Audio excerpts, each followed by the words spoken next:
Hello everyone. इस video में मैं पटना के इम्तिहान इंस्टीट्यूट के हिंदी मीडियम के टेस्ट सीरीज़ के टेस्ट 10 के क्वेश्चंस को डिस्कस करने जा रहा हूं। आप इस वीडियो को लाइक कीजिए, शेयर कीजिए। यदि इस चैनल को सब्सक्राइब नहीं किए हैं तो प्लीज़ इस चैनल को सब्सक्राइब कीजिए, क्योंकि ये सारे क्वेश्चंस आने वाले BPSC 67th री एग्ज़ाम में आपको सफल बनाने में बहुत ही हद तक मदद करेंगे। तो चलिए शुरू करते हैं। क्वेश्चन नंबर 1, किस राज्य के कोंगथोंग गांव, जिसे व्हिस्लिंग विलेज के नाम से भी जाना जाता है, ने हाल ही में प्रधानमंत्री नरेंद्र मोदी को सम्मानित किया है? तो मेघालय का वो गांव है, राइट ऑप्शन डी है। मेघालय के कोंगथोंग गांव, जिसे व्हिस्लिंग विलेज भी कहा जाता है, ने हाल ही में प्रधानमंत्री नरेंद्र मोदी को सदियों पुरानी एक अनूठी परंपरा का हिस्सा बनाकर सम्मानित किया है। इस गांव में सभी का नाम एक राग के रूप में होता है, जो माताएं प्रत्येक बच्चे के जन्म के समय उसके लिए एक विशेष धुन तैयार कर देती है। गांव में हर कोई, खासी लोग, फिर उस व्यक्ति को उसी छोटी धुन या सीटी से जीवन भर संबोधित करते हैं। पर्यटन मंत्रालय ने मेघालय के कोंगथोंग गांव को देश के 2 अन्य गांवों के साथ विश्व पर्यटन संगठन के सर्वश्रेष्ठ पर्यटन गांव पुरस्कार के लिए नामित किया है। UNWTO best tourism village award के लिए जिन 2 अन्य गांवों को नामांकित किया गया है वे हैं तेलंगाना के पोचमपल्ली और मध्य प्रदेश के लधपुरा खास। नेक्स्ट क्वेश्चन, बहुआयामी गरीबी सूचकांक MPI के संबंध में निम्नलिखित कथनों पर विचार करें। नीति आयोग द्वारा बहुआयामी गरीबी सूचकांक जारी किया जाता है, ये सही है। बिहार में बहुआयामी गरीब लोगों का अनुपात सबसे अधिक है, इसके बाद झारखंड और उत्तर प्रदेश आता है, ये भी सही है। पुदुचेरी में सबसे कम जनसंख्या ने गरीबी स्तर दर्ज किया है, नहीं, केरल ने दर्ज किया है, सो ये गलत है। झारखंड में कुपोषित लोगों की संख्या सबसे अधिक है, जिसके बाद बिहार का स्थान आता है, नहीं, सबसे अधिक कुपोषित लोगों की संख्या बिहार में है, उसके बाद झारखंड, मध्य प्रदेश, उत्तर प्रदेश और छत्तीसगढ़ का स्थान आता है, तो ये गलत है। 3 और 4 गलत है। तो उपरोक्त में से कौन सा कथन सत्य नहीं है? तो 3 और 4 सत्य नहीं है, सो राइट ऑप्शन सी होगा।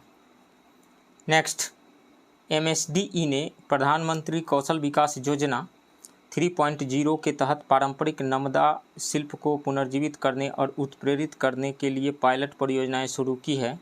यह शिल्प किस राज्य या केंद्र शासित प्रदेश से संबंधित है? तो यह जम्मू एंड कश्मीर से संबंधित है, राइट ऑप्शन डी है।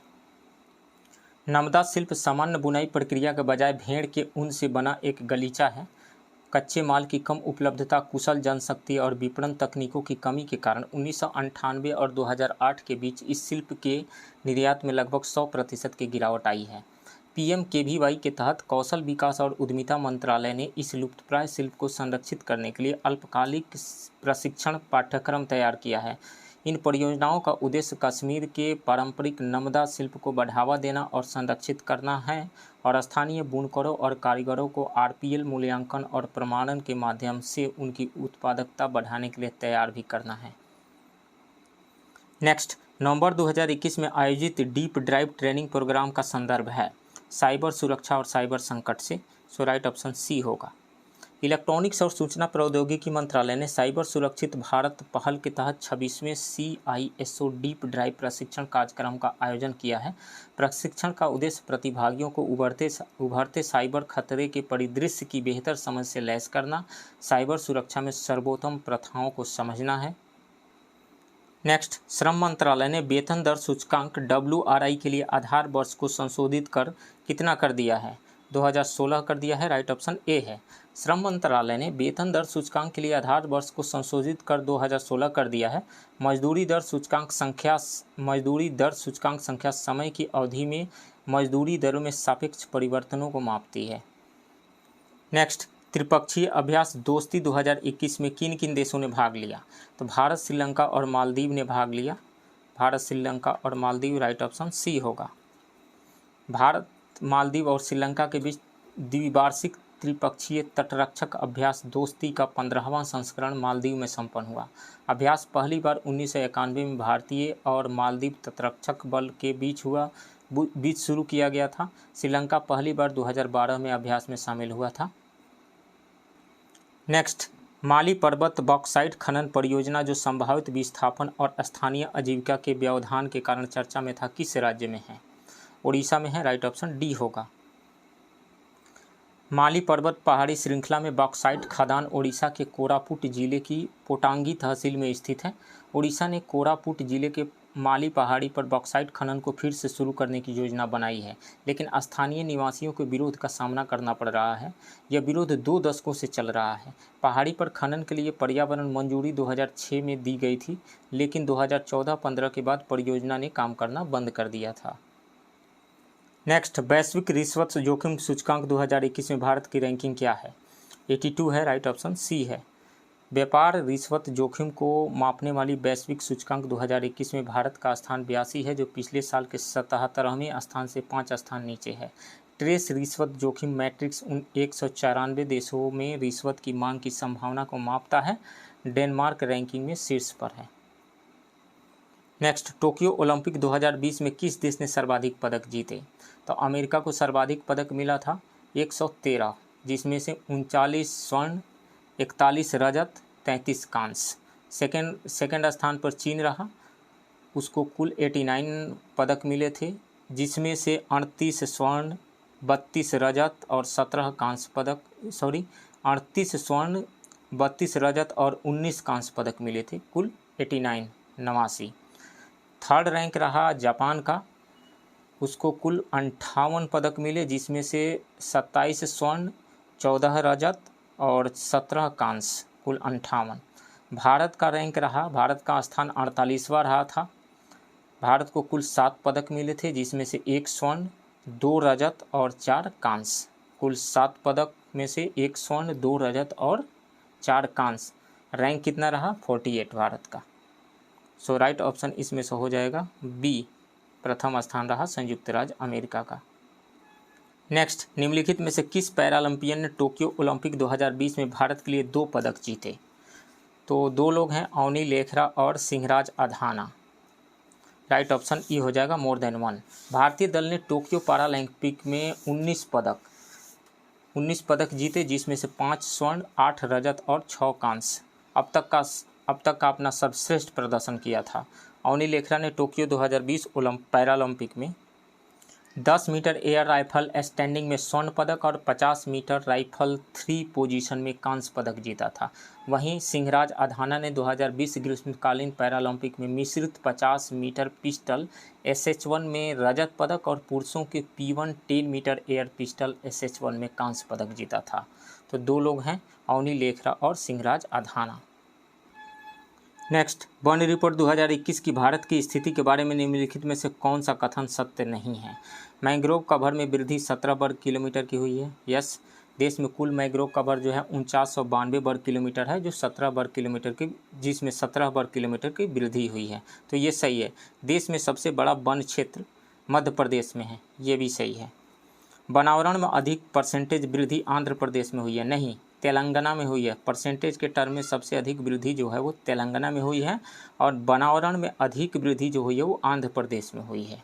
तो ये एक्सचेंज हो गया है। वनावरण में अधिकतम वृद्धि के लिए आंध्र प्रदेश होगा, और वनावरण में अधिकतम परसेंटेज वृद्धि के लिए तेलंगाना होगा। तो ये दोनों ही गलत है, सी और डी दोनों गलत हैं। सो राइट ऑप्शन ई हो जाएगा, मोर देन 1। नेक्स्ट, अंग्रेजी भाषा में साहित्य अकादमी पुरस्कार 2021 किसने जीता? नमिता गोखले ने जीता, राइट ऑप्शन ए है। नमिता गोखले को साहित्य अकादमी पुरस्कार इनके उपन्यास थिंग्स टू लीव बिहाइंड के लिए मिला। नेक्स्ट, मड़ुआडीह रेलवे स्टेशन का नाम बदल कर रखा गया है, Banaras railway station, right option C है। नेक्स्ट, 3 वर्षीय क्रिसिट नाइट जो द ग्रेट बिग लाइन नामक पुस्तक की लेखक हैं, किस देश से है? कनाडा से है, राइट ऑप्शन डी है। 3 साल की कनाडाई लड़की क्रिसिस नाइट ने पेंगुइन रैंडम हाउस इंडिया द्वारा प्रकाशित द ग्रेट बिग लाइन नामक एक पूरी किताब लिखी है। किताब एक शेर और 2 बच्चों की कहानी और उनके बीच पनपने वाली दोस्ती को बयां करती है। नेक्स्ट, दूरसंचार क्षेत्र में केंद्रीय मंत्रिमंडल द्वारा अनुमोदित नई प्रत्यक्ष विदेश निवेश सीमा क्या है? वो है 100%, राइट ऑप्शन सी होगा। नेक्स्ट, अफ्रीका और रूस में स्थित 2 चोटियों को फतह करने वाला सबसे तेज भारतीय कौन बना? गीता समोता, राइट ऑप्शन ए है। CISF अधिकारी गीता समोता अफ्रीका और रूस में स्थित 2 चोटियों को फतह करने वाली सबसे तेज भारतीय बन गई हैं। गीता समोता ने रूस में माउंट एल्ब्रूस जो यूरोप की सबसे ऊंची चोटी है, और तंजानिया में किलिमंजारो चोटी जो अफ्रीका की सबसे ऊंची चोटी है, को फतह किया है। नेक्स्ट, अंतर्राष्ट्रीय परमाणु ऊर्जा एजेंसी के लिए बाहरी लेखा परीक्षक के रूप में किस देश को चुना गया है? भारत को चुना गया है। राइट ऑप्शन ए है। भारत के नियंत्रक और महालेखा परीक्षक श्री गिरीश चंद्र मुर्मू को 2022 से 2027 तक 6 साल के कार्यकाल के लिए अंतर्राष्ट्रीय परमाणु ऊर्जा एजेंसी वियना के बाहरी लेखा परीक्षक के रूप में चुना गया है। नेक्स्ट, किस राज्य के मीठे खीरे को भौगोलिक पहचान टैग से सम्मानित किया गया है? तो नागालैंड को सम्मानित किया गया है। राइट ऑप्शन बी है। नेक्स्ट, टीम इंडिया के तीरंदाजों ने 2021 विश्व कप तीरंदाजी चैंपियनशिप में कितने पदक जीते? तो 3 पदक जीते। राइट ऑप्शन डी है। तीनों रजत पदक रहा। नेक्स्ट, निम्नलिखित में से किस कार्टून चरित्र को नमामि गंगे कार्यक्रम के आधिकारिक शुभंकर के रूप में शामिल किया गया है? तो चाचा चौधरी। राइट ऑप्शन ए है। चाचा चौधरी को सरकार के नमामि गंगे कार्यक्रम का शुभंकर घोषित किया गया है। इसका उद्देश्य बच्चों में गंगा और अन्य नदियों के प्रति जागरूकता लाना और उनके व्यवहार में बदलाव लाना है। नेक्स्ट, दिसंबर 2021 में बिहार के किस स्थान पर 3 दिवसीय आयुर्वेद पर्व का आयोजन किया गया? राजगीर में किया गया था। राइट ऑप्शन बी है। इसका उद्घाटन मुख्यमंत्री नीतीश कुमार ने किया था। इस पर्व में देश भर के 1500 से अधिक चिकित्सकों एवं छात्रों ने भाग लिया था। नेक्स्ट, पुष्प उत्सव बथुकम्मा भारत के किस राज्य में मनाया जाता है? तेलंगाना में मनाया जाता है। राइट ऑप्शन सी है। बथुकम्मा फूलों का त्यौहार है जो मुख्य रूप से तेलंगाना और आंध्र प्रदेश के कुछ हिस्सों में मनाया जाता है।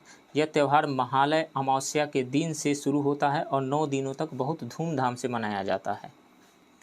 नेक्स्ट, बिहार के किस जिले के विभिन्न सरकारी स्कूलों में नटखट साइंस लैब खोली गई है? तो भागलपुर में। राइट ऑप्शन ए है। शिक्षा विभाग भागलपुर की पहल पर अमेरिका के एबाको फाउंडेशन और करुणोदय फाउंडेशन द्वारा संचालित नटखट साइंस लैब जिले के प्राथमिक विद्यालय मोक्षदा में खोली गई है। जनवरी तक भागलपुर जिले में 10 लैब खोली गई। नेक्स्ट, बिहार में पंचायत चुनाव के संबंध में असत्य कथन की पहचान करें। बिहार में पंचायत चुनाव की अधिसूचना 24 अगस्त 2021 को जारी की गई। ये सही है। बिहार में पंचायत चुनाव 11 चरणों में संपन्न हुआ। ये भी सही है। वर्तमान में बिहार में कुल 8067 ग्राम पंचायत है। ये भी सही है। बिहार पंचायत चुनाव में कुल 66.13% मतदान हुआ, नहीं 61.13% मतदान हुआ था। बिहार में नालंदा जिले के समसेरा प्रखंड एकमात्र ऐसा प्रखंड रहा जहां की सभी 8 ग्राम पंचायतों में महिलाएं ही मुखिया बनी हैं। बिहार के शिवहर जिले की 21 वर्षीय अनुष्का सबसे कम उम्र की मुखिया बनी हैं, कुशहर पंचायत की। नेक्स्ट, बिहार का प्रथम ई ऑफिस प्रणाली लागू करने वाला जिला कौन सा है? तो सहरसा है। राइट ऑप्शन सी है। नेक्स्ट, नवंबर 2021 में बिहार के प्रथम पशु प्रजनन उत्कृष्टता केंद्र का उद्घाटन किस जिले में किया गया? पूर्वी चंपारण में किया गया। राइट ऑप्शन ए है। नेक्स्ट, सभी ग्राम पंचायतों में पुस्तकालय की व्यवस्था करने वाला भारत एवं बिहार का पहला जिला कौन है? पूर्णिया है। राइट ऑप्शन डी होगा। बिहार का पूर्णिया जिला देश का पहला ऐसा जिला बन गया है जहां शिक्षा विभाग की ओर से दान की गई किताबों की मदद से सभी ग्राम पंचायतों में पुस्तकालय की व्यवस्था की गई है। सितंबर 2021 में नीति आयोग की टीम ने इन पुस्तकालयों का निरीक्षण किया था। नेक्स्ट, बिहार के बक्सर जिले में राज्य का पहला बायोगैस प्लांट लगाने हेतु राज्य सरकार ने किस कंपनी के साथ समझौता किया है? गेल इंडिया लिमिटेड के साथ समझौता किया है। राइट ऑप्शन सी है।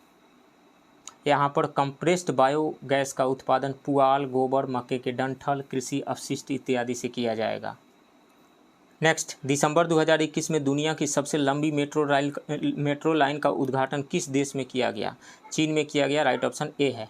दिसंबर 2021 में चीन के संघाई प्रांत में दुनिया की सबसे लंबी मेट्रो लाइन का उद्घाटन किया गया। इसके साथ ही संघाई शहर दुनिया में सर्वाधिक लंबे मेट्रो रेल नेटवर्क वाला शहर हो गया है। नेक्स्ट, वर्ष 2021 में global environment and climate action citizen award किसे प्रदान किया गया? बीरल देसाई को प्रदान किया गया। राइट ऑप्शन सी है। पर्यावरण के प्रति अपने प्रेम के कारण बीरल देसाई को ग्रीन मैन के नाम से जाना जाता है।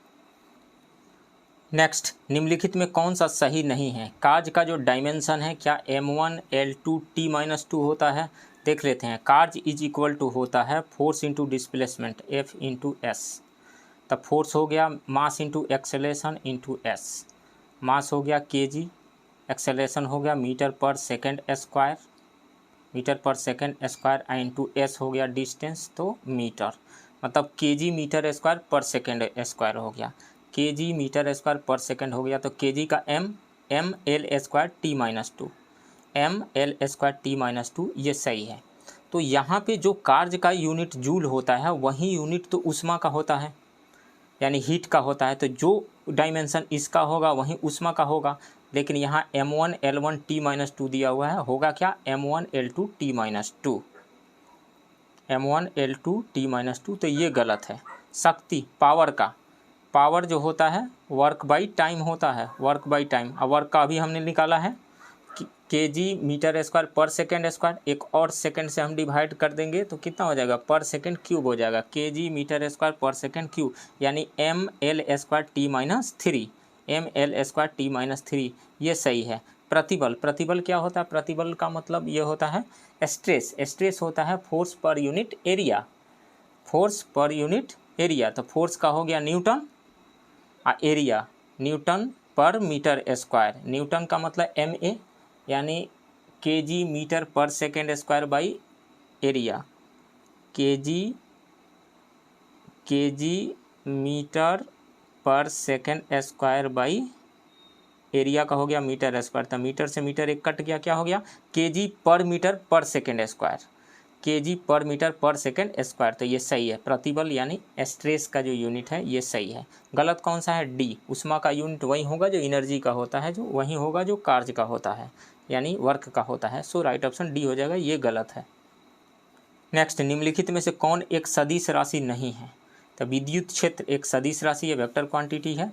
चुंबकीय क्षेत्र यानी मैग्नेटिक फील्ड, ये भी एक वेक्टर क्वांटिटी है। विद्युत तीव्रता, ये भी एक वेक्टर क्वांटिटी है। लेकिन विद्युत धारा जो है ये एक स्केलर क्वांटिटी है, ये ट्रायंगल ऑफ वेक्टर एडिशन को फॉलो नहीं करता है। विद्युत धारा यानी इलेक्ट्रिक करंट के पास मैग्नीट्यूड भी है, डायरेक्शन भी है, लेकिन ये ट्रायंगल ऑफ वेक्टर एडिशन को फॉलो नहीं करता है, यानी ये सिंपल अलजेब्रा के लॉ को फॉलो करता है, वेक्टर अलजेब्रा के लॉ को फॉलो नहीं करता है। सो यह एक स्केलर क्वांटिटी है। तो सदिश राशि नहीं है, कौन सा होगा, सी, विद्युत धारा एक सदिश राशि नहीं है, यानी वेक्टर क्वांटिटी नहीं है। वेक्टर क्वांटिटीज क्या होती है, वैसी फिजिकल क्वांटिटी जिसके पास मैग्नीट्यूड हो, डायरेक्शन हो, और वो triangle law of vector addition या यूं कहें कि parallelogram law of vector addition को फॉलो करती हो, या हम यही से कहें कि वो वेक्टर अलजेब्रा के लॉ को फॉलो करती हो। नेक्स्ट, निम्नलिखित कथनों पर विचार करें। पहाड़ी इलाकों में घेंघा रोग आम है, ये सही है, क्योंकि वहाँ के पानी में, पहाड़ी इलाकों के पानी में आयोडीन की कमी होती है, इसलिए घेंघा ग्वाइटर रोग हो जाता है। सो ये सही है। पहाड़ों पर पानी जल्दी उबलता है, पहाड़ों पर पानी, ये सही है, पहाड़ों पर पानी जल्दी उबल जाता है। ऐसा इसलिए है कि हाइट के साथ प्रेशर डिक्रीज होता है, प्रेशर का वैल्यू डिक्रीज होते चला जाता है, और इस कारण से दबाव कम होने की वजह से पानी जो है 100 डिग्री सेल्सियस से कम ही टेम्परेचर पे उबल जाता है। पहाड़ों पर मांस पकाने में अधिक समय लगता है, यस, मांस पकाने में अधिक समय लगता है, तो ये तीनों सही है। मांस पकाने में अधिक समय क्यों लगता है, क्योंकि वायुमंडलीय दबाव कम हो जाता है और तरल का क्वथनांक सीधे वायुमंडलीय दबाव के समानुपाती होता है, तो ये तीनों जो है सही है। सो 1 2 3 राइट ऑप्शन डी होगा। नेक्स्ट, नीली रोशनी में घास किस रंग का दिखाई देगा, काला दिखाई देता है, राइट ऑप्शन बी है। क्लोरोफिल वर्णक जो घास को उसका हरा रंग देता है, हरा दिखाई देता है, क्योंकि यह नीले प्रकाश सहित अन्य तरंग दैर्घ्य को अवशोषित करते हुए हरे प्रकाश को दर्शाता है, रिफ्लेक्ट करता है। यदि घास पर केवल नीला प्रकाश गिरे तो कोई प्रकाश वापस परावर्तित नहीं होगा और वह काला दिखाई देगा, ब्लैक। नेक्स्ट, पौधों की जड़ों से जल का उसके पर्ण समूह की ओर बढ़ना निम्न में से किन के कारण संभव होता है। तो एक तो हो गया केशिकात्व क्रिया के कारण, यानी कैपिलरिटी के कारण। कैपिलरिटी का मतलब होता है कि पतले ट्यूब से किसी लिक्विड को, पानी को ऊपर की ओर चढ़ना, तो ये हो गया केशिकात्व क्रिया के कारण। और दूसरा होगा ससंजन क्रिया के कारण, यानी एधेशन की वजह से।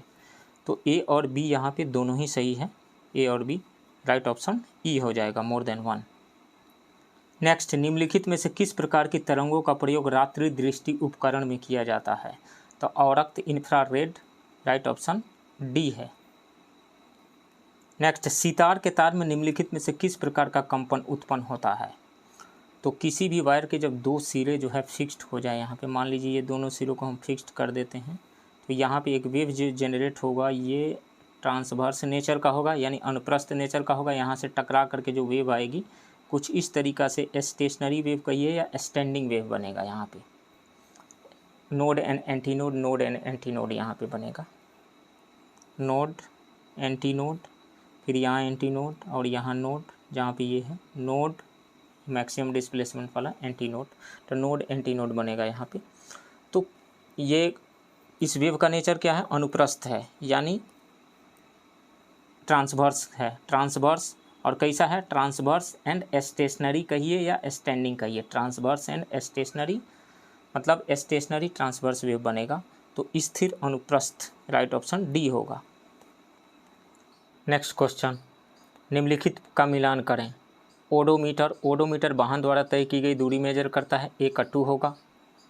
एक्सेलेरोमीटर क्या करता है, एक्सेलरेशन को मेजर करता है, यानी वाहन की गति में जो वृद्धि हो रही है उसको मेजर करता है, तो डी का 1 हो जाएगा। वेंचुरीमीटर क्या करता है, वेंचुरीमीटर द्रव की गति को मेजर करता है, तो सी का 4 हो जाएगा। किसी भी पाइप में कोई भी लिक्विड फ्लो हो रहा है, लिक्विड का फ्लो हो रहा है, तो वो किस स्पीड से फ्लो कर रहा है इसको मेजर करता है वेंचुरीमीटर, तो सी का 4 हो जाएगा। टैकोमीटर क्या करता है, टैकोमीटर इंजन की गति को मेजर करता है, रोटेशन पर मिनट, तो बी का 3 हो जाएगा। इसमें से राइट ऑप्शन हो जाएगा बी, ए का 2, बी का 3, सी का 4 एंड डी का 1। नेक्स्ट, खगोलीय दूरबीन से बना प्रतिबिंब होता है। खगोलीय दूरबीन मतलब एस्ट्रोनॉमिकल टेलीस्कोप के द्वारा जो इमेज बनता है, इसमें 2 लेंसेस होते हैं, ऑब्जेक्टिव एंड आईपीस। तो आईपीस के द्वारा जो फाइनल इमेज बनता है वो इरेक्ट बनता है, वर्चुअल बनता है, वर्चुअल एंड इरेक्ट। तो काल्पनिक और बड़ा, काल्पनिक और बड़ा बनता है, वर्चुअल, इरेक्ट एंड बड़े साइज का बनता है। सो राइट ऑप्शन जो हो जाएगा वो काल्पनिक और बड़ा, राइट ऑप्शन बी होगा। ऑब्जेक्ट के कंपैरिजन में, यदि ऑब्जेक्ट के कंपैरिजन में हम देखें तो ये उल्टा बनता है, लेकिन जो ये इमेज होता है ये वर्चुअल इमेज बनता है, वर्चुअल इमेज और बड़े साइज का बनता है। वर्चुअल इमेज हमेशा जिस ऑब्जेक्ट का वर्चुअल इमेज बन रहा है उसके कंपैरिजन में, उसके रेस्पेक्ट में इरेक्ट होता है। सो राइट ऑप्शन यहाँ पे बी होगा। नेक्स्ट, निम्नलिखित कथनों पर विचार कीजिए। एक साधारण बिजली के बल्ब का अपेक्षाकृत अल्प जीवन होता है क्योंकि फिलामेंट का तार एक समान नहीं होता, सही है। बल्ब पूर्ण रूप से निर्वातित नहीं किया जा सकता, ये भी सही है। फिलामेंट के सहायक तार उच्च ताप पर पिघल जाते हैं, ये भी सही है। तो इसमें से तीनों सही है, सो राइट ऑप्शन डी हो जाएगा। उपरोक्त में से कौन सा कथन सही है। नेक्स्ट, निम्नलिखित में से किसकी गूदेदार पत्तियों में भोजन संचित रहता है। तो प्याज और लहसुन के गूदेदार पत्तियों में भोजन संचित रहता है, राइट ऑप्शन जो होगा वो ई हो जाएगा, more than 1, C and D सही है। नेक्स्ट, पौधों के उचित वृद्धि एवं विकास हेतु कई प्रकार के बृहद एवं सूक्ष्म पोषक तत्वों की आवश्यकता होती है। निम्न में से एक पौधों हेतु आवश्यक सूक्ष्म पोषक तत्व नहीं है, कौन सा। तो फास्फोरस, राइट ऑप्शन ए होगा। पौधे के उचित वृद्धि एवं विकास हेतु कुल 17 प्रकार के पोषक तत्वों की आवश्यकता होती है। इन पोषक तत्वों को 2 भागों, बृहद पोषक तत्व एवं सूक्ष्म पोषक तत्वों में वर्गीकृत किया गया है। बृहद पोषक तत्व के अंतर्गत आते हैं carbon, hydrogen, oxygen, phosphorus, sulphur, potassium, calcium और मैग्नीशियम। और सूक्ष्म पोषक तत्व के अंतर्गत आते हैं लौह, मैग्नीज, तांबा, मोलिब्डेनम, जिंक, बोरॉन, क्लोरीन और निकेल। तो फास्फोरस जो है वो बृहद पोषक तत्व के अंतर्गत आता है, सूक्ष्म पोषक तत्व के अंतर्गत नहीं। नेक्स्ट, निम्नलिखित में से किस पौधे को कायिक प्रवर्धन तकनीक द्वारा नहीं उगाया जा सकता है। तो पपीता को नहीं उगाया जा सकता है, राइट ऑप्शन डी है। कायिक प्रवर्धन तकनीक द्वारा पपीता को नहीं उगाया जा सकता है। इस विधि से उन पौधे को उगाया जाता है जिनकी जड़, तना या पत्तियां उपयुक्त परिस्थितियों में विकसित होकर नया पौधा उत्पन्न कर सकते हैं, जैसे गन्ना, गुलाब, अंगूर, संतरा, चमेली, आम, अमरूद। नेक्स्ट, अधिकांश दाल वाले पौधे जैसे चना, अरहर, मूंग, सोयाबीन आदि किस कुल के अंतर्गत वर्गीकृत किए जाते हैं। फाबेसी कुल के अंतर्गत वर्गीकृत किए जाते हैं, राइट ऑप्शन बी है। नेक्स्ट, निम्नलिखित में से कौन कृत्रिम पारिस्थितिकी तंत्र का प्रतिनिधित्व करता है। फसल करता है, राइट ऑप्शन डी है। फसल, पार्क, बगीचा, एक्वेरियम आदि कृत्रिम पारिस्थितिकी तंत्र के उदाहरण हैं, जबकि नदी, तालाब, वन, मरुस्थल, टुंड्रा इत्यादि प्राकृतिक पारिस्थितिकी तंत्र के उदाहरण हैं। नेक्स्ट, निम्नलिखित में से कौन एक स्तनधारी वर्ग के अंतर्गत वर्गीकृत किया जाता है। तो पेंगोलिन जो है एक स्तनधारी है। जबकि गोह, एलिगेटर, घड़ियाल ये सभी जो है सरीसृप वर्ग के अंतर्गत आते हैं। सो राइट ऑप्शन बी हो जाएगा, पेंगोलिन। नेक्स्ट, रक्त वर्ग की खोज कार्ल लैंडस्टीनर ने किया था। वह कौन सा रक्त वर्ग है जिसमें कोई एंटीजन नहीं पाया जाता है? तो ओ ब्लड ग्रुप में कोई भी एंटीजन नहीं पाया जाता है। ए में ए एंटीजन पाया जाता है, बी में बी एंटीजन पाया जाता है, ए बी में ए बी एंटीजन पाया जाता है, लेकिन ओ में कोई एंटीजन नहीं पाया जाता है। सो राइट ऑप्शन ए है। नेक्स्ट, निम्न कथनों पर विचार करें। शुक्राणुओं का निर्माण वृषण कोश में होता है, ये सही है। शुक्राणु की लंबाई 5 माइक्रोन होती है, ये भी सही है। शुक्राणु पुरुष के शरीर में 30 दिन तक जीवित रहते हैं, ये भी सही है। इनमें से कौन से कथन सत्य हैं? तो ये तीनों कथन सत्य हैं, तो इसमें से कोई नहीं है, none of the above, right option ई होगा। नेक्स्ट, निम्न में से असत्य मिलान करें। हैजा विब्रियो कोलेरा नामक जीवाणु से होता है, ये सही है। कुष्ठ माइक्रोबैक्टीरियम लेप्री से होता है, ये भी सही है। पीत ज्वर जो है एडिज मच्छर से होता है, फैलता है, ये भी सही है। स्वाइन फ्लू जो एक वायरल इन्फेक्शन है और ये H5N1 से नहीं H1N1 से होता है, H1N1 नामक वायरस से होता है। सो ये गलत है, राइट ऑप्शन डी होगा। नेक्स्ट, ट्रॉफोलॉजी के अंतर्गत किसका अध्ययन किया जाता है? पोषण विज्ञान का अध्ययन किया जाता है, राइट ऑप्शन बी है। ट्रॉफोलॉजी के अंदर पोषण विज्ञान, ऑन्टोजेफी के अंतर्गत जीववृत्त का अध्ययन, जीवन वृत्त का अध्ययन, सीरोलॉजी के अंतर्गत रुधिर सीरम का अध्ययन, टेटोलॉजी के अंतर्गत उपार्जित लक्षणों का अध्ययन। नेक्स्ट, मूत्र का हल्का पीला रंग किसकी उपस्थिति के कारण होता है? तो यूरोक्रोम के कारण होता है, राइट ऑप्शन सी है। मूत्र का हल्का पीला रंग उसमें उपस्थित वर्णक यूरोक्रोम के कारण होता है। यूरोक्रोम का निर्माण हीमोग्लोबिन के विखंडन से होता है। नेक्स्ट, निम्नलिखित में से कौन सा एक पित्त का मुख्य कार्य नहीं है? यह भोजन के माध्यम को क्षारीय कर देता है, ये सही है, ये कार्य है। यह भोजन में हानिकारक जीवाणु को नष्ट कर देता है, ये भी सही है। यह आंत की क्रमांकुचन गति को कम कर भोजन के पाचन को सरल बनाता है, नहीं, यह आंत की क्रमांकुचन गति को बढ़ा देता है। सो ये गलत है। यह वसा का इमल्सीकरण करता है, ये भी सही है। तो गलत कौन सा है? सी गलत है। नेक्स्ट, निम्नलिखित में कौन सा गुणधर्म ठोस द्रव एवं गैसों के लिए भिन्न होता है?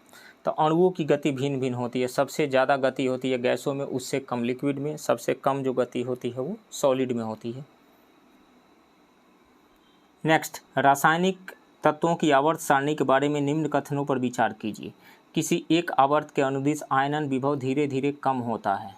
किसी भी पीरियड में जब हम लेफ्ट से राइट जाते हैं तो क्या आयोनाइजेशन पोटेंशियल धीरे धीरे कम होते जाता है? नहीं, आयोनाइजेशन पोटेंशियल बढ़ता है। किसी ग्रुप में जब हम नीचे आते हैं, ऊपर से नीचे की ओर आते हैं, तब आयोनाइजेशन पोटेंशियल डिक्रीज करता है। जबकि हम लेफ्ट से राइट किसी पीरियड में जाते हैं तो आयोनाइजेशन पोटेंशियल इंक्रीज करता है। सो ये गलत है। तत्व के किसी एक वर्ग में जैसे जैसे परमाणु भार बढ़ता है इलेक्ट्रॉन बंधुता कम होती है, ये सही है। किसी भी ग्रुप में जैसे जैसे परमाणु भार बढ़ता है इलेक्ट्रॉन बंधुता कम होती चली जाती है।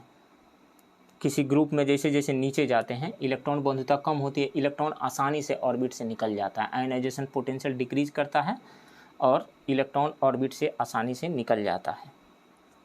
तो ये सही है। किसी निर्दिष्ट आवर्त में जैसे जैसे परमाणु संख्या बढ़ती है विद्युत ऋणात्मकता कम होती है। नहीं, किसी भी पीरियड में जब हम लेफ्ट से राइट जाते हैं तो इलेक्ट्रोनिगेटिविटी का वैल्यू बढ़ते चला जाता है, घटता नहीं है। सो ये गलत है। तो गलत कौन सा हो गया? 1 और 3 गलत है। इनमें से कौन सा कथन सही नहीं है? तो 1 और 3 सही नहीं है। सो राइट ऑप्शन सी हो जाएगा।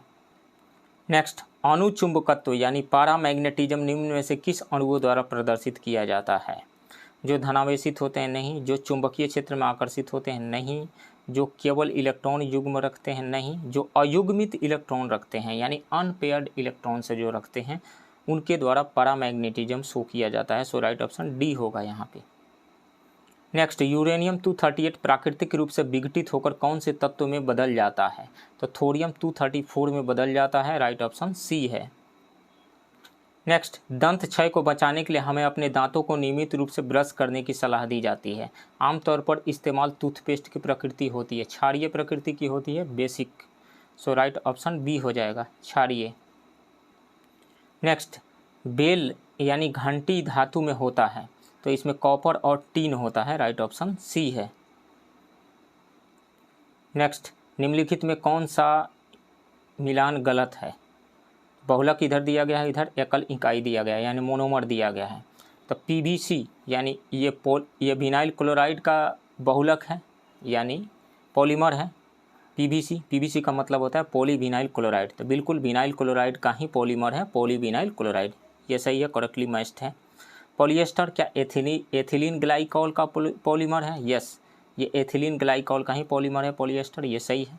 एस्टाइरिन का पॉलीमर जो है पॉलीएस्टाइरिन है, बिल्कुल नाम ही से पता चल रहा है, एस्टाइरिन का पॉलीमर जो है पॉलीएस्टाइरिन है, तो ये भी करेक्टली मैच्ड है।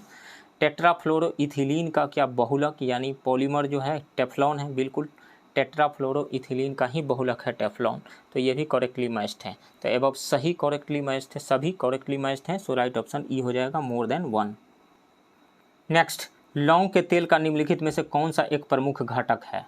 यूजेनॉल है, राइट ऑप्शन बी है। लौंग के तेल का प्रमुख घटक यूजेनॉल है। इसका रासायनिक सूत्र जो होता है C10H12O2, C10H12O2। यह एक प्राकृतिक दर्द निवारक तथा एंटीसेप्टिक है। नेक्स्ट, वर्तमान में किस जिले का क्षेत्र 19वीं सदी में तत्कालीन बंगाल प्रांत में अफीम के उत्पादन में प्रथम स्थान रखता था? तो वह है गया का क्षेत्र, राइट ऑप्शन डी है। नेक्स्ट, अप्रैल 1930 में निम्न में से किस राष्ट्रीय स्तर के नेता ने बिहार में चौकीदारों से अंग्रेजी सेवा छोड़ने का आग्रह किया था? तो जवाहरलाल नेहरू ने, राइट ऑप्शन ए है। सबने अवज्ञा आंदोलन शुरू होने से तत्काल पूर्व जवाहरलाल नेहरू ने बिहार का दौरा किया था। इस दौरान उन्होंने सारण जिले में 3 अप्रैल 1930 को चौकीदारों से अंग्रेजी सेवा छोड़ने का आग्रह किया। बिहार दौरे के क्रम में कई सभाओं को संबोधित करते हुए उन्होंने अहिंसात्मक तरीके से नमक कानून भंग करने का आग्रह जनता से किया था। नेक्स्ट, किस मुगल शासक के शासनकाल में साम्राज्य का क्षेत्र सबसे विस्तृत था? तो सबसे अधिक विस्तार जो हुआ था वो औरंगजेब के शासनकाल में हुआ था, राइट ऑप्शन बी है। नेक्स्ट, निम्न में से कौन सुमेलित नहीं है? विशाखदत्त, मुद्रा राक्षस के लेखक जो हैं विशाखदत्त हैं, ये सही है। मृच्छकटिकम के लेखक शूद्रक हैं, ये भी सही है। किरातार्जुनियम के लेखक जो हैं भारवी हैं, ये भी सही है। हर्षचरितम कादम्बरी के लेखक बाणभट्ट है, ये भी सही है। तो ये सभी करेक्टली मैच्ड है। तो निम्न में से कौन सुमेलित नहीं है? तो none of the above, right option E हो जाएगा। नेक्स्ट, 1935 का अधिनियम को किसने कहा था कि हमें एक ऐसी कार दी गई है जिनमें अनेक ब्रेक है किंतु इंजन का अभाव है? तो जवाहरलाल नेहरू ने कहा था, राइट ऑप्शन बी है। वायसराय लॉर्ड विलिंगटन के समय में भारत सरकार अधिनियम 1935 लाया गया था और इसके जो प्रमुख प्रावधान थे वो हैं अखिल भारतीय संघ की स्थापना, प्रांतीय स्वायत्तता एवं केंद्र में द्विसदनीय व्यवस्थापिका, विधान हेतु संघ सूची, राज्य सूची एवं समवर्ती सूची का प्रावधान किया गया था। केंद्र में प्रशासन हेतु विषयों को सुरक्षित एवं हस्तांतरित वर्गों में विभाजित किया गया था। रिजर्व बैंक ऑफ इंडिया की स्थापना, बर्मा को भारत से अलग कर दिया गया था। उड़ीसा और सिंध नए प्रांत बनाए गए थे। नेक्स्ट, बिरसा मुंडा ने शिक्षा प्राप्त की थी? तो चाईबासा के जर्मन मिशन स्कूल से प्राप्त की थी, राइट ऑप्शन सी है। शुरुआत में उन पर ईसाई धर्म का प्रभाव था लेकिन बाद में आनंद पांडे के प्रभाव में आकर वैष्णव धर्म अपना लिया था उन्होंने। Next, Patna collegiate high school की स्थापना कब हुई थी? 1835 में हुई थी, राइट ऑप्शन बी है। नेक्स्ट, निम्नलिखित में कौन सा कथन सत्य है? गोंडो फर्निस के शासनकाल में सेंट थॉमस ईसाई धर्म के प्रसार के लिए भारत आया था, ये सही है। कनिष्क द्वारा 78 ईस्वी में शक संवत चलाया गया था, ये भी सही है।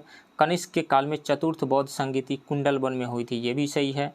कनिष्क की प्रथम राजधानी पेशावर एवं दूसरी राजधानी मथुरा थी, ये भी सही है। सो उपरोक्त में से सभी सही है, सो राइट ऑप्शन ई हो जाएगा, मोर देन वन। नेक्स्ट, किस गुप्त शासक के समय हूणों का पहला आक्रमण हुआ था? तो स्कंदगुप्त के समय में हुआ था, राइट ऑप्शन सी है।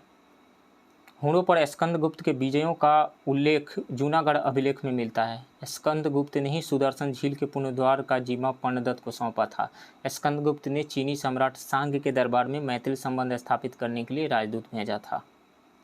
नेक्स्ट, राष्ट्रीय आंदोलन में बम का प्रयोग क्रांतिकारियों द्वारा सर्वप्रथम किया गया। मुजफ्फरपुर में किया गया था। राइट ऑप्शन डी है। खुदीराम बोस ने 30 अप्रैल 1908 को मुजफ्फरपुर के जिला जज किंग्सफोर्ड की जगह प्रिंगले केनेडी की बग्गी पर बम फेंका था। घटना में केनेडी के 2 परिजनों की मृत्यु हो गई थी। नेक्स्ट, बिहार के किस स्थल से आरंभिक मानव के साक्ष्य प्राप्त हुए हैं? तो पैसरा से प्राप्त हुआ है। राइट ऑप्शन डी है। बिहार के मुंगेर जिले में स्थित पैसरा नामक स्थान से आरंभिक मानव के साक्ष्य प्राप्त हुए हैं। पैसरा से यूरोप में पाए जाने वाले आरंभिक मानव के औजारों की तरह ही औजार मिले हैं। इतिहासकारों के अनुसार पैसरा संभवतः आवास और निर्माण स्थल था। नेक्स्ट, पानीपत के तीसरे युद्ध में मराठों का मुसलमान सेनानायक कौन था? इब्राहिम खान गारदी था। राइट ऑप्शन ए है। इब्राहिम खान गारदी पानीपत के तृतीय लड़ाई जनवरी 1761 में मराठों की ओर से लड़ने वाला मुसलमान था। पानीपत की तृतीय लड़ाई 1761 में अहमद शाह अब्दाली और मराठा सदाशिव भाऊ के बीच हुआ। इस युद्ध में मराठा की हार हुई। नेक्स्ट, शिवाजी ने अफजल खान की हत्या कर उसके राज्य पर अधिकार कर लिया। अफजल खान का संबंध किस राज्य से था? तो अफजल खान का संबंध बीजापुर से था। शिवाजी ने इसकी हत्या की थी 1659 ईस्वी में। सो राइट ऑप्शन यहाँ पे हो जाएगा बीजापुर बी। नेक्स्ट, गौतम बुद्ध के बताए 4 आर्य सत्य हैं। तो वह है दुख, दुख का कारण, दुख निरोध और दुख निरोधक मार्ग। राइट ऑप्शन डी है। Next, a code of gentoo laws किस प्राचीन पुस्तक का अंग्रेजी अनुवाद है? मनुस्मृति का अंग्रेजी अनुवाद है। राइट ऑप्शन बी है। 1765 में बंगाल एवं बिहार ईस्ट इंडिया कंपनी के शासकों के अधीन आया। इसके बाद हिंदुओं के उत्तराधिकार की न्याय व्यवस्था में हो रही कठिनाई को दूर करने के लिए प्राचीन हिंदू ग्रंथ मनुस्मृति का अनुवाद ए कोड ऑफ जेंटू लॉज के नाम से कराया गया। इसके अनुवादक जॉर्ज वूलर थे। नेक्स्ट, भारत में सबसे पुराना अभिलेख प्राप्त हुआ है हड़प्पा की मोहरों पर। राइट ऑप्शन डी है। भारत में सबसे पुराना अभिलेख हड़प्पा की मोहरों पर अंकित अभिलेख है। यह अभिलेख लगभग 2500 ईसा पूर्व के हैं। ये अभिलेख अभी तक पढ़े नहीं जा सके हैं। देश का सबसे पुराना अभिलेख जिसे पढ़ा जा सका है वह है अशोक का तीसरी सदी ईसा पूर्व का है। जेम्स प्रिंसेस को 1837 ईस्वी में अशोक के अभिलेखों को पढ़ने में सफलता मिली थी। नेक्स्ट, गीत गोविंद के लेखक जयदेव सेन वंश के किस शासक के दरबार में निवास करते थे? तो लक्ष्मण सेन के दरबार में निवास करते थे। राइट ऑप्शन बी है। लक्ष्मण सेन बंगाल के सेन वंश के चौथे शासक थे। नेक्स्ट, बिहार में तुर्क सत्ता स्थापित करने का श्रेय किसे दिया जाता है? बख्तियार खिलजी को दिया जाता है। राइट ऑप्शन सी है।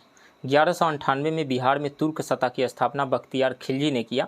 सेन वंश का शासक लक्ष्मण सेन और पाल वंशीय शासक इंद्रधुम्न पाल के समय बख्तियार खिलजी ने आक्रमण किया था। नेक्स्ट, एतमाद-उद-दौला के मकबरे का निर्माण किसने कराया जिसमें प्रथम बार पिट्राडोरा शैली का प्रयोग हुआ था? पिट्राडोरा तो नूरजहां ने करवाया था। राइट ऑप्शन बी है। नूरजहां ने अपने पिता एतमाद-उद-दौला के मकबरे का निर्माण 1626 में आगरा में कराया। इसी मकबरे में सर्वप्रथम बार पिट्राडोरा शैली का प्रयोग हुआ है। नूरजहां बादशाह जहांगीर की बेगम थी। जहांगीर के काल में चित्रकला शीर्ष पर थी। नेक्स्ट, निम्न में से किस सुल्तान के समय खालसा भूमि अधिक पैमाने पर विकसित हुई? तो अलाउद्दीन खिलजी के समय में हुई थी। राइट ऑप्शन ए है। नेक्स्ट, भारत और इंग्लैंड के आर्थिक हित हर क्षेत्र में टकराते हैं। यह कथन किसका है? यह कथन जवाहरलाल नेहरू का है। राइट ऑप्शन सी है। जवाहरलाल नेहरू ने कहा था कि भारत और इंग्लैंड के आर्थिक हित हर क्षेत्र में टकराते हैं। नेक्स्ट, किसने कहा था संपूर्ण बंगाल एक जंगल में बदल गया है जिसमें केवल बंचर ही रहते हैं? लॉर्ड कॉर्नवालिस ने कहा था। राइट ऑप्शन बी है। भारी करों के दुष्परिणाम के संबंध में लॉर्ड कॉर्नवालिस ने कहा था कि संपूर्ण बंगाल एक जंगल में बदल गया है जिसमें केवल बंचर ही रहते हैं। लॉर्ड कॉर्नवालिस के काल की जो महत्वपूर्ण घटनाएं थी वो हैं 1793 में बंगाल में अस्थायी बंदोबस्त, सिविल सेवाएं प्रारंभ, प्रशासन का यूरोपीयकरण, कंपनी के कर्मचारियों के निजी व्यापार पर रोक, तृतीय आंग्ल मैसूर युद्ध तथा श्रीरंगपट्टनम की संधि।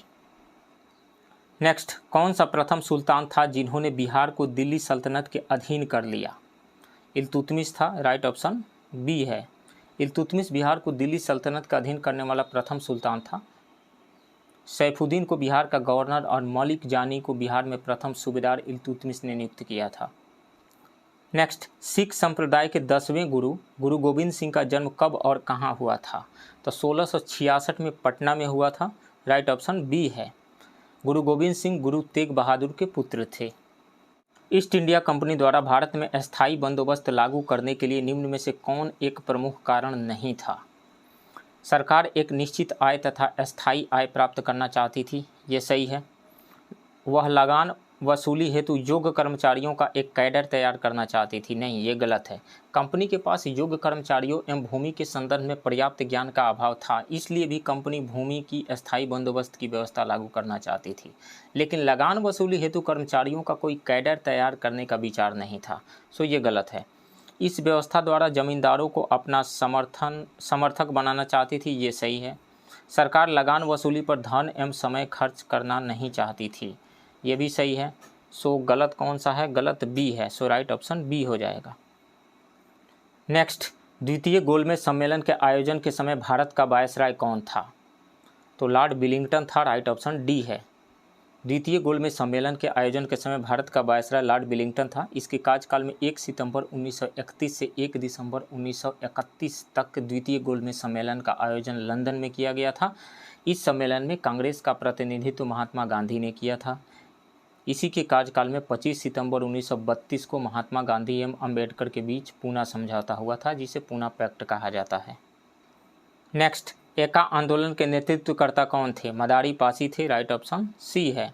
एका आंदोलन की शुरुआत 1920-21 में मदारी पासी के नेतृत्व में उत्तर प्रदेश के हरदोई, बहराइच, सीतापुर, बाराबांकी आदि जिलों में हुआ था। यह मुख्यतः निम्न जाति के लोगों का आंदोलन था। नेक्स्ट, भारत में पाश्चात्य शिक्षा के विरोध के फलस्वरूप आर्य समाज से अलग होकर स्वामी श्रद्धानंद जी ने वैदिक शिक्षा प्राचीन पद्धति से प्रदान करने हेतु किस संस्था की स्थापना की थी? 1892-93 में पाश्चात्य शिक्षा के मुद्दे पर दयानंद सरस्वती एवं स्वामी श्रद्धानंद जी के बीच मतभेद उत्पन्न हो गया। फलस्वरूप स्वामी श्रद्धानंद जी ने 1902 ईस्वी में हरिद्वार में गुरुकुल कांगड़ी की स्थापना की थी। किसकी? गुरुकुल कांगड़ी की। राइट ऑप्शन बी होगा। इस संस्था में वैदिक शिक्षा प्राचीन पद्धति से दी जाती थी।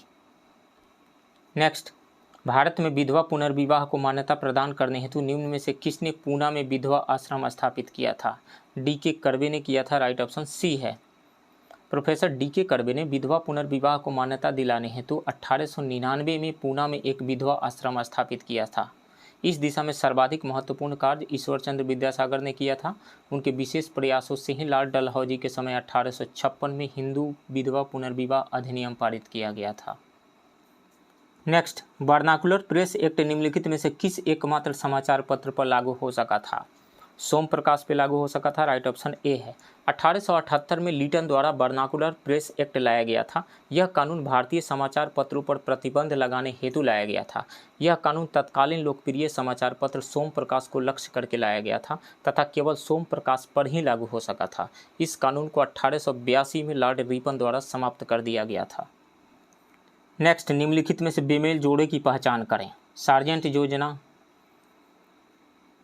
1937 में नहीं आई थी। सार्जेंट योजना जो है वो 1944 में लाई गई थी। सो ये बेमेल जोड़ा है।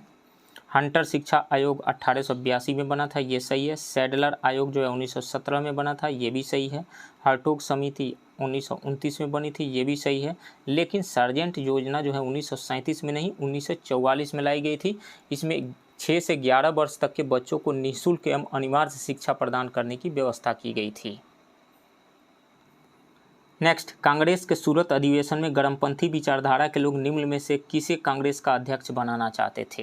तो सबसे पहले वे बाल गंगाधर तिलक को कांग्रेस का अध्यक्ष बनाना चाहते थे। उसके बाद में लाला लाजपत राय को।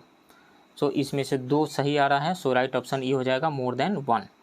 गरमपंथी दल के नेता कांग्रेस के सूरत अधिवेशन में सर्वप्रथम बाल गंगाधर तिलक को एवं बाद में लाला लाजपत राय को कांग्रेस अध्यक्ष बनाना चाहते थे, परंतु उदारवादियों ने डॉक्टर रास बिहारी घोष को सूरत अधिवेशन का अध्यक्ष बनाया। इसी कारण कांग्रेस का 2 भागों में विभाजन हो गया था। पुनः 1916 में गरम दल एवं नरम दल का आपस में विलय हो पाया। नेक्स्ट, भारत में क्रांतिकारियों के प्रभाव को समाप्त करने के लिए सर सिडनी रॉलेट की अध्यक्षता में गठित कमेटी ने सरकार को अपनी रिपोर्ट कब प्रस्तुत की थी? 1918 में की थी। राइट ऑप्शन बी है।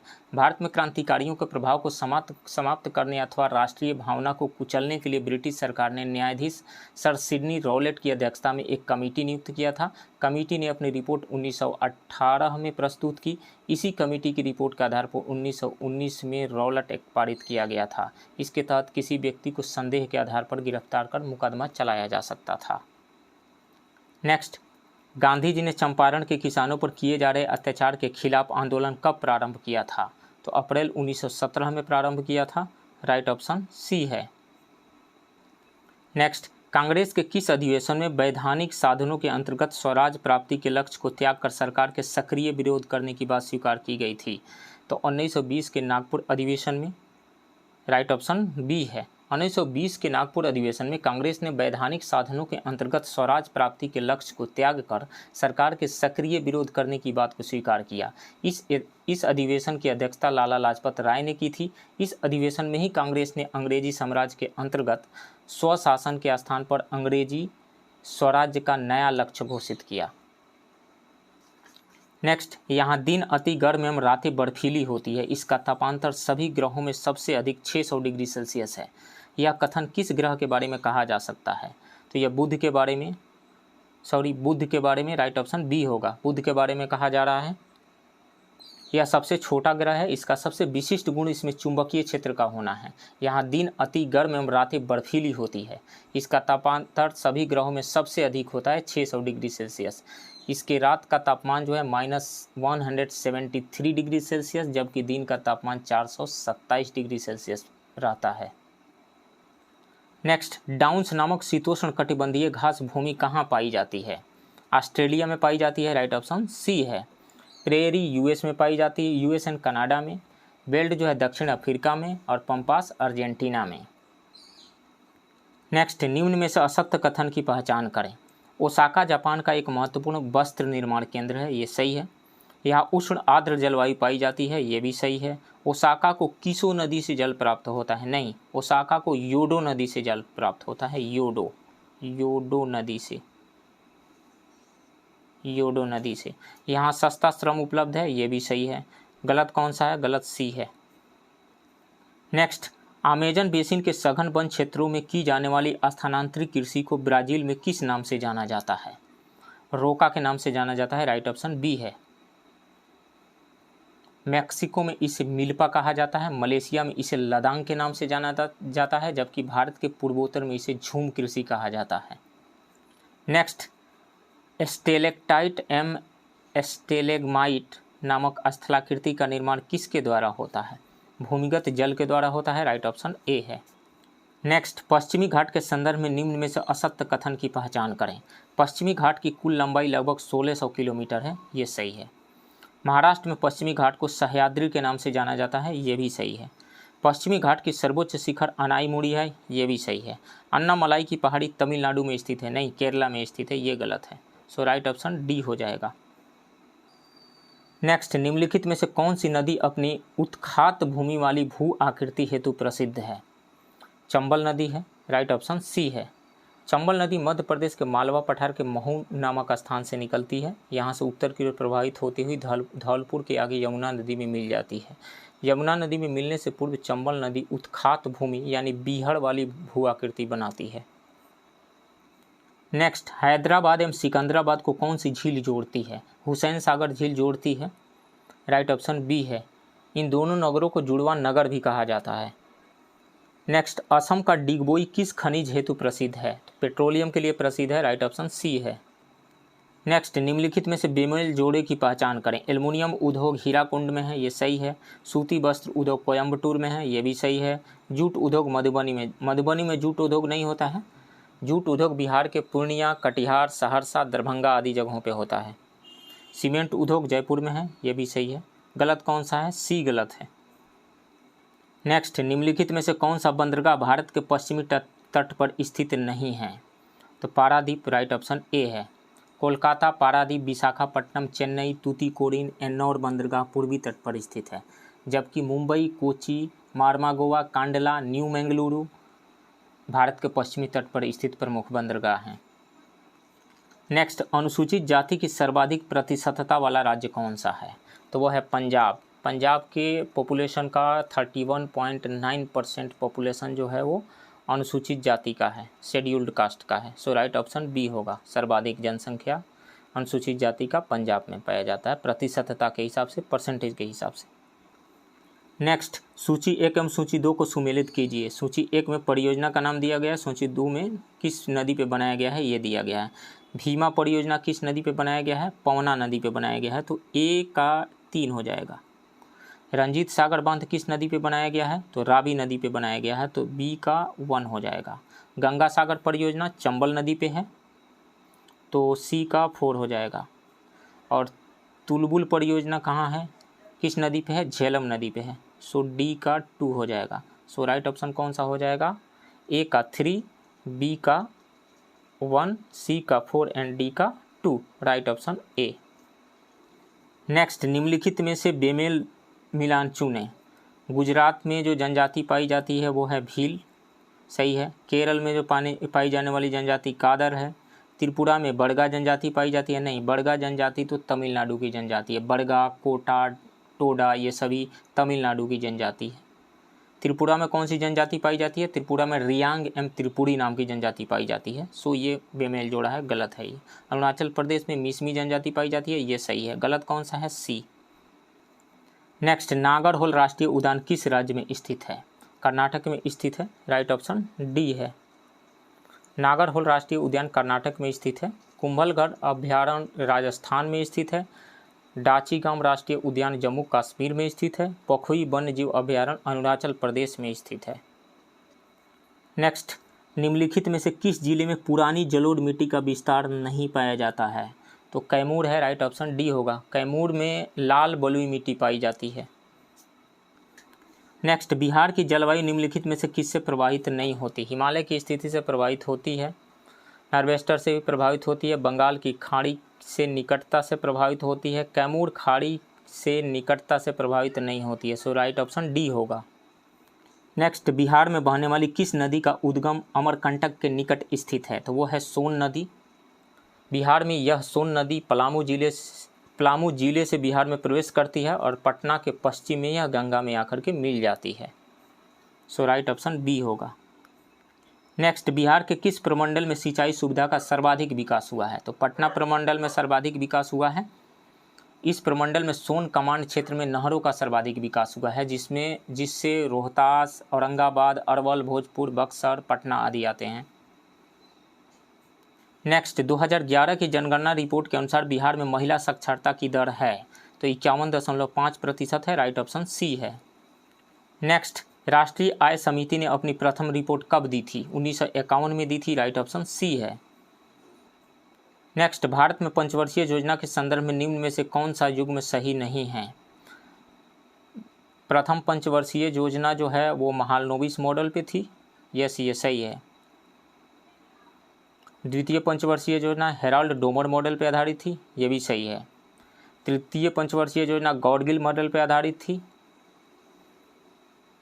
ये भी सही है। चौथी पंचवर्षीय योजना गुलजारी लाल नंदा मॉडल पर आधारित थी, नहीं। चतुर्थ पंचवर्षीय योजना जो थी अशोक रुद्र मेनल मॉडल पर आधारित थी। सो राइट ऑप्शन डी हो जाएगा, ये युग्म सही सुमेलित नहीं है। प्रथम पंचवर्षीय योजना हेराल्ड डोमर मॉडल पे थी, 1950 से 56 के बीच चलाई गई थी। द्वितीय पंचवर्षीय योजना महालनोबिस मॉडल पे आधारित थी, 1956 से 61 इसका समय रहा। तृतीय पंचवर्षीय योजना गॉडगिल मॉडल पे आधारित थी, इसका जो समय रहा वो 1961 से 66 रहा। चौथी पंचवर्षीय योजना अशोक रुद्र मेनल मॉडल पे आधारित थी, इसका जो समय रहा 1969 से 74 तक रहा। नेक्स्ट क्वेश्चन, निम्नलिखित में से कौन सी योजना भारत सरकार द्वारा 2014 में शुरू नहीं की गई थी? स्वच्छ भारत अभियान 2014 में शुरू किया गया था। बेटी बचाओ बेटी पढ़ाओ अभियान ये भी 2014 में शुरू किया गया था। प्रधानमंत्री जन धन योजना ये भी 2014 में शुरू किया गया था। लेकिन प्रत्यक्ष लाभ हस्तांतरण योजना जो है ये 2003 में शुरू किया गया था। सो राइट ऑप्शन डी होगा।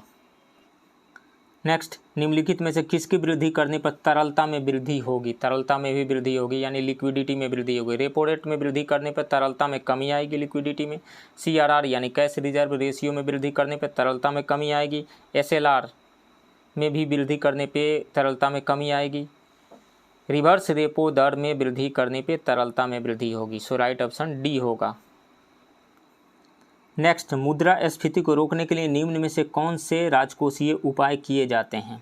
तो कराधान में कमी की जाती है? नहीं, कराधान में वृद्धि की जाती है, ये गलत है। सार्वजनिक व्यय में कमी? सार्वजनिक व्यय में कमी की जाती है, बिल्कुल, इससे महंगाई कम होगी। सार्वजनिक ऋण में कमी? नहीं, सार्वजनिक ऋण में वृद्धि, तो ये गलत है। अतिमूल्यन? यस, ये सही है, तो इसमें से बी और डी सही है। सो राइट ऑप्शन ई हो जाएगा, मोर देन 1। मुद्रास्फीति को रोकने के लिए यानी इन्फ्लेशन को रोकने के लिए प्रायः 2 प्रकार के उपाय किए जाते हैं, राजकोषीय उपाय और मौद्रिक उपाय। राजकोषीय उपाय के अंतर्गत कराधान में वृद्धि, सार्वजनिक व्यय में कमी, सार्वजनिक ऋण में वृद्धि, बचतों को प्रोत्साहन, संतुलित बजट की नीति, अतिमूल्यन, विनियोगों पर नियंत्रण। और मौद्रिक उपाय में जो आता है, मुद्रा की मात्रा कम करना, साख मुद्रा पर नियंत्रण करना। नेक्स्ट, अंतर्राष्ट्रीय मुद्रा कोष यानी IMF के संदर्भ में निम्न कथनों पर विचार कीजिए। यह विश्व के किसी भी देश को ऋण प्रदान कर सकती है? नहीं, केवल सदस्य देश को ही ऋण प्रदान कर सकती है। इसके सदस्य देशों की संख्या जो है 190 है, तो ये गलत है। यह संयुक्त राष्ट्र संघ की एजेंसी है, सही है ये। वर्ल्ड इकोनॉमिक आउटलुक एवं वैश्विक वित्तीय स्थिरता रिपोर्ट का प्रकाशन IMF द्वारा किया जाता है, अंतर्राष्ट्रीय मुद्रा कोष के द्वारा किया जाता है, ये सही है। अंतर्राष्ट्रीय मुद्रा कोष में सबसे अधिक कोटा वर्तमान में चीन का है? नहीं, सबसे अधिक कोटा जो है US का है, उसके बाद जापान और देन चीन का है। सो गलत है, ये वाला गलत है। गलत कौन कौन सा है? 1 और 4 गलत है।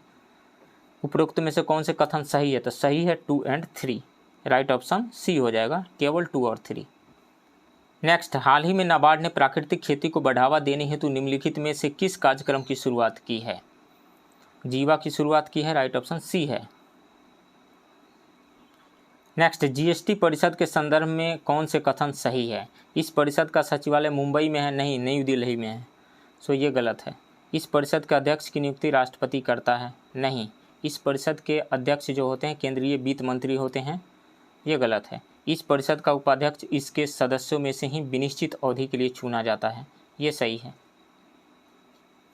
GST परिषद में राष्ट्रपति द्वारा 3 सदस्यों को नामित किया जाता है? नहीं, ये गलत है। सही कौन सा है? सी सही है, राइट ऑप्शन सी होगा। नेक्स्ट, केंद्रीय बजट 2022-23 में जल जीवन मिशन के लिए बजट में कितना रुपया आवंटित किया गया है? 60,000 रुपया आवंटित किया गया है, राइट ऑप्शन बी है। नेक्स्ट, वर्तमान कीमतों पर प्रति व्यक्ति आय के मामले में भारत का शीर्ष राज्य कौन सा है? तो फर्स्ट पे है गोवा, उसके बाद में है सिक्किम और then Haryana. First Goa, second पे सिक्किम, थर्ड पे हरियाणा। राइट ऑप्शन डी होगा। नेक्स्ट, बिहार आर्थिक सर्वे 2021-22 के अनुसार राज्य में 2020-21 में बिजली की उपलब्धता कितनी है? तो 6422 मेगावाट है, राइट ऑप्शन सी है। नेक्स्ट क्वेश्चन, बिहार राजकोषीय उत्तरदायित्व एवं बजट प्रबंधन अधिनियम के प्रावधान के तहत राजकोषीय घाटा की अधिसीमा कितना निर्धारित की गई है? 3.5% निर्धारित की गई है, राइट ऑप्शन ए है। नेक्स्ट, निम्नलिखित में से किस चार्टर अधिनियम द्वारा मद्रास एवं बम्बई के गवर्नरों को विधायिका संबंधी शक्ति से वंचित कर दिया गया था? तो वह है 1833 के चार्टर अधिनियम, राइट ऑप्शन डी है। 1833 के चार्टर अधिनियम द्वारा मद्रास एवं बम्बई के गवर्नरों को विधायिका संबंधी शक्ति से वंचित कर दिया गया। इसी अधिनियम द्वारा बंगाल के गवर्नर जनरल को भारत का गवर्नर जनरल बना दिया गया, जिसमें सभी नागरिक और सैन्य शक्तियाँ निहित थी। लॉर्ड विलियम बेंटिक भारत के प्रथम गवर्नर जनरल थे। भारत के गवर्नर जनरल को संपूर्ण ब्रिटिश भारत में विधायिका के असीमित अधिकार प्रदान किए गए। इसके अंतर्गत पहले बनाए गए कानूनों को नियामक कानून कहा गया और नए कानून के तहत बने कानूनों को एक्ट या अधिनियम कहा गया। नेक्स्ट, संविधान सभा ने कब डॉक्टर राजेंद्र प्रसाद को भारत के पहले राष्ट्रपति के रूप में चुना? तो 24 जनवरी 1950 को चुना, राइट ऑप्शन ए है। नेक्स्ट, अनुच्छेद और उससे संबंधित विषय का सही मिलान करें। संघ का नाम और राज्य क्षेत्र किस अनुच्छेद में दिया गया? अनुच्छेद 1 में दिया गया है, तो 1 का बी होगा। नए राज्यों का प्रवेश या स्थापना अनुच्छेद 2 में दिया गया है, आर्टिकल 2 में, तो 2 का ए हो जाएगा। नए राज्यों का निर्माण और वर्तमान राज्यों के क्षेत्रों, सीमाओं या नामों में परिवर्तन, ये आर्टिकल 3 यानी अनुच्छेद 3 में दिया गया है। संविधान के प्रारंभ पर नागरिकता, ये अनुच्छेद 5 में दिया गया है। सो यहाँ पे राइट ऑप्शन हो जाएगा डी, 1 का बी, 2 का ए, 3 का सी एंड 4 का डी। राइट ऑप्शन डी होगा। नेक्स्ट, मूल अधिकारों के संदर्भ में निम्न में से कौन से कथन गलत हैं? मूल अधिकारों के द्वारा सामाजिक आर्थिक लोकतंत्र के आदर्शों को स्थापित किया जाता है, नहीं, ये गलत है। डीपीएसपी के द्वारा मूल संविधान में 7 मूल अधिकार नागरिकों को प्रदान की गई थी, ये सही है। मूल संविधान में 7 अधिकार थे। 44वें संविधान संशोधन अधिनियम 1978 द्वारा संपत्ति के अधिकार को मूल अधिकार से हटा दिया गया, ये भी सही है। अनुच्छेद 19 में उल्लिखित 6 मूल अधिकार सशस्त्र विद्रोह के आधार पर स्थगित नहीं किया जा सकता है, ये भी सही है। सो इसमें से 3 सही है, गलत कौन सा है? 2 सही है, यानी 3 सही है, बी भी सही है। मूल संविधान में 7 मूल अधिकार नागरिकों को प्रदान किए गए थे, तो ये सही है। बी सही है, सी सही है और डी सही है। गलत कौन सा है? गलत ए है। सो राइट ऑप्शन ए होगा। नेक्स्ट, संविधान संशोधन अनुच्छेद 368 के संदर्भ में निम्न में से कौन से कथन सत्य हैं?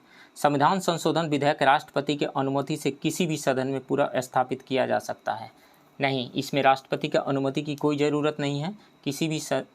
किसी भी सदन में लाया जा सकता है, लेकिन राष्ट्रपति की अनुमति की ज़रूरत नहीं है, ये गलत है। संविधान संशोधन विधेयक मंत्री द्वारा ही सदन में पूरा स्थापित किया जाता है, नहीं, कोई भी सदस्य इसको किसी भी सदन में ला सकता है, ये गलत है। और इसमें राष्ट्रपति की अनुमति की कोई ज़रूरत भी नहीं होती है। संविधान संशोधन विधेयक को दोनों सदनों के संयुक्त अधिवेशन में विशेष बहुमत से पारित किया जा सकता है, नहीं, ऐसा प्रावधान नहीं दिया गया है। संविधान संशोधन के लिए संयुक्त बैठक का कोई प्रावधान नहीं है, सो ये गलत है। यदि संविधान संशोधन विधेयक संविधान की संघीय व्यवस्था के संशोधन के मुद्दे पर हो तो उसे आधे राज्यों के विधानमंडलों से भी समान बहुमत से पारित होना चाहिए, ये सही है। सो इसमें से केवल 4 सही है, राइट ऑप्शन सी हो जाएगा, केवल 4। नेक्स्ट, निम्नलिखित में से कौन संविधान की मूल संरचना के तत्व नहीं है? संविधान का धर्मनिरपेक्ष चरित्र, ये बेसिक स्ट्रक्चर है, संविधान का बेसिक स्ट्रक्चर का पार्ट है। न्यायिक समीक्षा, ये भी है मूल संरचना के तत्व। न्यायिक सक्रियता, ये नहीं है। संविधान की सर्वोच्चता, ये भी मूल संरचना के तत्व हैं। सो इसमें से 3 है, ए, बी और सी मूल संरचना के तत्व है, लेकिन न्यायिक सक्रियता नहीं है। सो राइट ऑप्शन सी हो जाएगा। नेक्स्ट क्वेश्चन, राष्ट्रपति के द्वारा अध्यादेश जारी करने के संदर्भ में निम्न में से कौन से कथन सही है? अध्यादेश तब जारी किया जाता है जब संसद का दोनों सदन का सत्र चल रहा हो, नहीं, संसद के किसी एक सदन का सत्र चल रहा हो तब जारी किया जाता है, ये गलत है। राष्ट्रपति अध्यादेश किसी भी विषय पर जारी कर सकता है, नहीं, उसी विषय पर जारी कर सकता है जिस विषय पर संसद कानून बना सकती है, तो ये गलत है। राष्ट्रपति द्वारा जारी अध्यादेश की अवधि अधिकतम 3 वर्ष तक होती है, नहीं, ये गलत है। राष्ट्रपति द्वारा जारी अध्यादेश का प्रभाव संसद के द्वारा बनाई गई कानून के समान ही होता है, ये सही है, तो राइट ऑप्शन यहाँ पे डी हो जाएगा। नेक्स्ट, निम्न में से किसका पदेन अध्यक्ष प्रधानमंत्री नहीं होता है? तो जीएसटी काउंसिल का पदेन अध्यक्ष प्रधानमंत्री नहीं होता है, राइट ऑप्शन डी है। जीएसटी काउंसिल का अध्यक्ष केंद्रीय वित्त मंत्री होता है। नेक्स्ट, किसी भारतीय नागरिक को किसी अपराध में कितने वर्ष की सजा न्यायालय द्वारा मिलने पर वह सांसद का चुनाव नहीं लड़ सकता है? तो 2 या 2 से अधिक वर्ष की सजा हो जाने पर वह नहीं चुनाव लड़ सकता है अगले 6 सालों तक, राइट ऑप्शन सी है। नेक्स्ट, यदि कोई व्यक्ति संसद के दोनों सदनों के सदस्य चुन लिया जाता है तो उसे कितने दिनों के भीतर यह बताना होता है कि वह किस सदन का सदस्य रहना चाहता है? तो 10 दिनों के भीतर उसे बताना होता है, राइट ऑप्शन ए है। नेक्स्ट, निम्नलिखित में से कौन सा कथन गलत है? लोक लेखा समिति का अध्यक्ष लोकसभा के अध्यक्ष द्वारा लोकसभा के सदस्यों में से नियुक्त की जाती है, ये सही है। लोक लेखा समिति में संसद के दोनों सदनों के 30 सदस्य शामिल होते हैं, नहीं, 22 सदस्य शामिल होते हैं, 15 लोकसभा से और 7 राज्यसभा से, तो ये गलत है।